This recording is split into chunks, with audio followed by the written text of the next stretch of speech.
Stock market strategy में फिर से एक बार आपको दिल से स्वागत करता हूँ। तो इस वीडियो के अंदर मैं वही कंपनी के बारे में चर्चा करूँगा, जो अपकमिंग टाइम्स में एक बहुत शानदार ग्रोथ ले आने वाला है। तो चलो एक-एक करके सारे पॉइंट्स को डिस्कशन कर लेता हूँ। सबसे पहले मैं डिस्कशन करूँगा, यहाँ पे देख सकते हैं बजाज फाइनेंस के बारे में। तो बेसिकली बजाज फाइनेंस जो है, वो इंडिया के एक सबसे बड़ी एनबीएफसी कंपनी है और बजाज फाइनेंस का ग्रोथ हमेशा स्ट्रॉन्ग होता हुआ देखने को मिला। अगर इस डेटा को आपके सामने में रखूँ, खुद देख सकते हैं। लास्ट 1 साल की भी डेटा देखूँ, तो कंपनीज़ के जो कंटिन्यूअसली सेलिंग का जो ग्रोथ है, रेवेन्यूज़ का जो ग्रोथ है, तो आपको किसी भी एक क्वार्टर्स में कम देखने को नहीं मिलेगा। हर क्वार्टर्स में वो खुद की रेवेन्यूज़ को बढ़ाते चले गए। उसके साथ-साथ अगर मैं प्रॉफिट को देखूँ, तो यहाँ पे भी बहुत स्ट्रांगली प्रॉफिट ग्रोथ देखने को मिला, जो मुझे लगता है बेस्ट तरीके से यहाँ पे प्रॉफिट ग्रोथ होने का हमेशा चांसेस है। तो कोविड के टाइम में आप देख सकते हैं कोविड के टाइम में प्रॉफिट थोड़ा-सा कम हुआ था। उसके बाद आज तक कोई भी सालों में कंपनी में प्रॉफिट में कोई भी चिंता अभी तक नहीं दिखाया कि ये कंपनी बहुत बेस्ट तरीके से परफॉर्मेंस को लेकर आगे बढ़ रहा है। तो इसी कारण की वजह से जब मुझे कोई भी कंपनी इसके ऊपर काम करना है, तो सबसे पहले मैं इस पॉइंट को ज़रूर चेक आउट करता हूँ। दूसरा पॉइंट कंपनी का टेक्निकली क्या कोई पैटर्न्स बना है? हाँ, बहुत दिनों के बाद फाइनली उसका ब्रेकआउट कन्फर्मेशन मिल चुके हैं। जैसे आप देख सकते हैं कंपनी के ऊपर क्या हुआ? एक कप बने, उसके बाद 2 बार, 3 बार, 4 बार, 5 बार, 5-5 बार हैंडल बने। तो इसको मैं भी हैंडल कहूँगा, इसको भी हैंडल कहूँगा। क्यों? कप का जो लो है, उस लो को टच नहीं किया हैंडल ने। तो कोई भी हैंडल्स अगर कप को टच नहीं करते हैं, कप का लो को, तो उसको कप विथ हैंडल पैटर्न्स कहा जाता है। अभी देखिए, यहाँ पे जो कंपनी बाउंस बैक किए थे, उसके अकॉर्डिंग देखा है तो वॉल्यूम था। अभी भी यहाँ पे भी देखिए बाउंस बैक किए, यहाँ पे भी वॉल्यूम है। तो स्ट्रांगली वॉल्यूम के साथ कंपनी पिछले दिनों में एक शानदार ब्रेकआउट किया था। अभी इस ब्रेकआउट के कारण मुझे लगता है वो लेवल जो हाई लेवल्स है 8450 रुपीज के आसपास इस लेवल तक जाने का चांसेस है और यहाँ से बेस्ट तरीके से परफॉर्मेंस करके ऊपर जाने का चांसेस है और एक अच्छा खासा टारगेट मिलने का चांसेस है। तो मुझे लगता है जो सिचुएशन क्रिएट हुआ उसके अकॉर्डिंग कंपनी अच्छा खासा बाउंस बैक कर सकता है। बाकी इस कंपनी के ऊपर आपके क्या व्यू है जरूर मुझे कमेंट्स करना, क्योंकि एंटी लेवल से अगर मैं स्टॉप तक देखूं तो करीबन 15% के आसपास टारगेट मिलने का चांसेस है। तो हमेशा बजाज फाइनेंस जैसे कंपनी के ऊपर मैं कुछ अलग लेवल का काम करता हूँ। अलग लेवल का मतलब क्या है?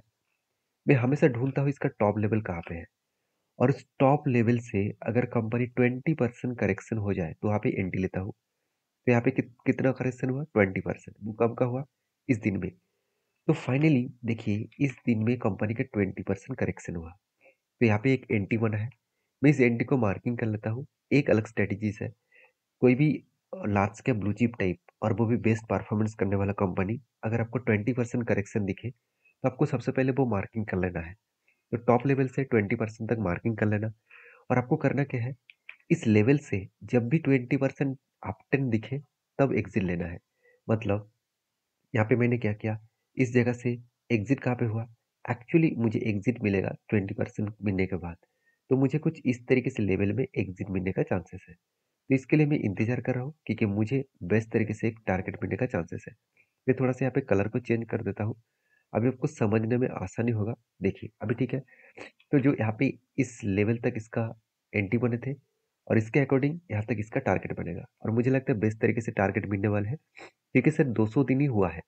तो 200 दिन के अंदर 20% का टारगेट मिलना तो मेरे हिसाब से बेस्ट लेवल है। तो बाकी आपकी क्या राय है जरूर मुझे कमेंट्स करके बता सकते हैं। नेक्स्ट जो कंपनी है उसका नाम है वीवीएल, वरुण बेवरेजेस लिमिटेड। तो वरुण बेवरेजेस लिमिटेड के ऊपर बहुत सारे लोगों के बहुत सारे कमेंट्स हैं। बहुत सारे कमेंट्स होने के पीछे रीजन कौन सा है? पहली बात देखिए, कुछ दिन पहले कंपनी ने क्या दिया सर? स्प्लिट दिया था। 12 ऑफ सितंबर में कंपनी एक के मतलब 5 का फेस वैल्यू को 2 रुपया किया, तो यहाँ पे स्प्लिट दिया। तो उसके अकॉर्डिंग कंपनी का शेयर प्राइस एडजस्टमेंट हो चुके हैं। तो शेयर प्राइस एडजस्टमेंट होने के बाद अगर मैं कंपनी को देखूं तो वीवीएल के जो चार्ट पैटर्न्स दिख रहे हैं वो कुछ इस तरीके से दिख रहे हैं मिला। कंपनी के ऊपर देखिए कंटिन्यूअसली एक प्रेशराइज मोमेंटम देखने को मिला, एक ही जगह पे कंपनी काम करता हुआ देखने को मिला है। अगर मैं वीवीएल को डिटेल्स में देखूं तो इस कंपनी के ऊपर जब एक रेंज बना था, कुछ इस तरीके से रेंज बने, उसके अकॉर्डिंग मैंने क्या किया? इसका ब्रेकआउट हुआ, रिटेस्ट किया और धीरे धीरे करके कंपनी देखिए 1 बार, 2 बार, 3 बार, 4 बार, 4-4 बार रिटेस्ट किया और यहाँ पे 5 बार भी रिटेस्ट किया।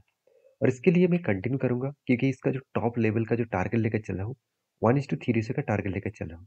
1:3 रेशियो का मतलब है कि 1% का स्टॉप लॉस एंड 3% का टारगेट। जो टारगेट लेकर चल रहा हूँ करीबन 38% के आसपास, और जो स्टॉप लॉस लेकर चल रहा हूँ करीबन 12% के आसपास।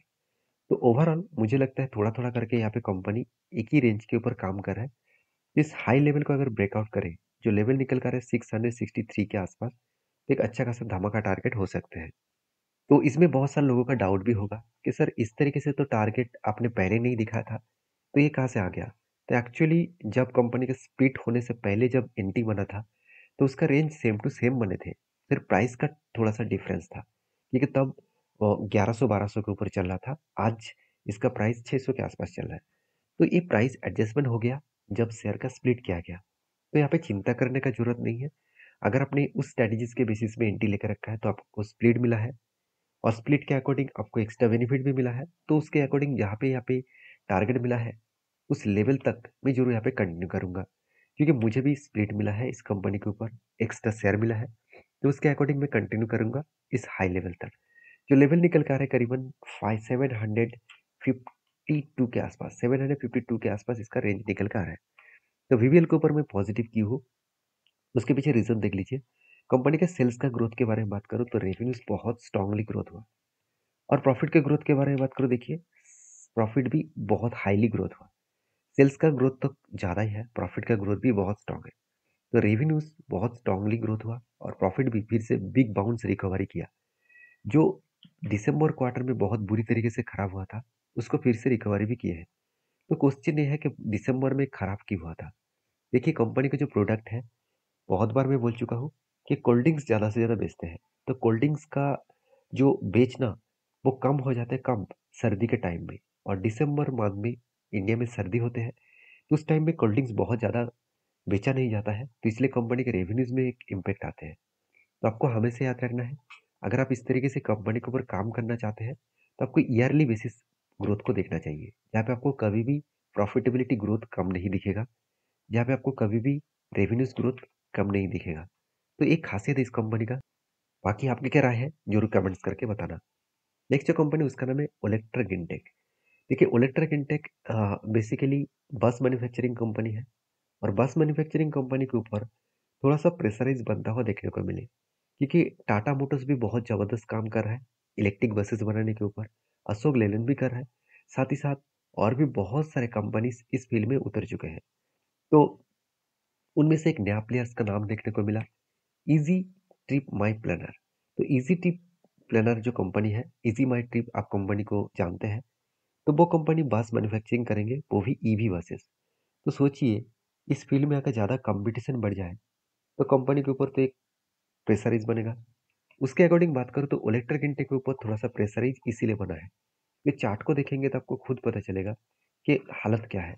देखिए टॉप लेवल से कंपनी के ऊपर बिग करेक्शन हुआ। तो जो लोग सोच रहे हैं कि यहाँ तक करेक्शन हुआ तो कंपनी बुरी तरीके से खराब हो जाएगा, ऐसे बिल्कुल नहीं। पहले भी ऐसे हालत हुआ था, आज फर्स्ट टाइम नहीं है। अगर पहले भी देखूँ, टॉप लेवल से अगर करेक्शन लेवल तक देखूँ तो 30% क्रैश हो गया था। तो यहाँ पे कितना क्रैश हुआ? शायद थोड़ा सा ज़्यादा होगा, कोई बात नहीं, सेम टू सेम 33%। तो ये कंपनी का नेचर है। आज फर्स्ट टाइम कंपनी नहीं किया, पहले भी किया। अगर चलो और भी बैक टेस्टिंग पीछे जाकर देख लेते हैं, तो यहाँ पे भी देखेंगे तो ओवरऑल टॉप लेवल से कहाँ तक गिरे थे? करीबन 60%।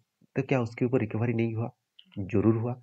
आप देख सकते हैं उस हाई लेवल को जब ब्रेक किया तो एक बड़ा धमाका हो गया।